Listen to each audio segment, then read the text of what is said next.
ஏண்டா ஒரு சோப்பு வாங்க மாட்டேன், எங்க சோப்பு போட்டு கரைச்சிட்டு இருக்கிற? நீ எங்க வாங்க போற? நீயே மாசத்துல 10 நாள் தான் வேலைக்கு போற. ஒன்ன சொல்லி என்ன பிரயோஜனம்?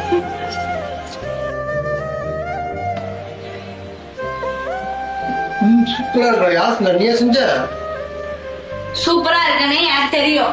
உன்னை தின்னுட்டு அப்படியே வை, எல்லாத்தையும் தின்னு தெரிச்சிடாத. அம்மாக்கு அப்பாவுக்கு செஞ்சு வச்சிருக்கேன்.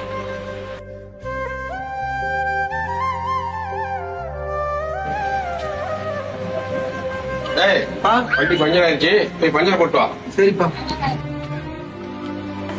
பஞ்சர் போட காசுப்பா. டேய், பஞ்சர் போட 100 ரூபா தான்டா. அது கூட உங்ககிட்ட இல்லையா? வெளியில போய் சொல்லிடாத, எல்லாம் காரி துப்பி போடுவாங்க. பொம்பளை பிள்ளை பெற்றிருந்தாலும் ஒரு பிரயோஜனமா இருந்திருக்கும். வீட்டு செலவெல்லாம் நம்மள மாதிரி பசங்கள்லாம் பார்த்துக்கணும்னு தான் நினைக்கிறோம். ஆனால் நினைக்கிற மாதிரி நடக்கிறது இல்லை. ஏன்னா வேலை அதுக்கேற்ற மாதிரி கிடைக்கிறது இல்லை. நம்ம லைஃப்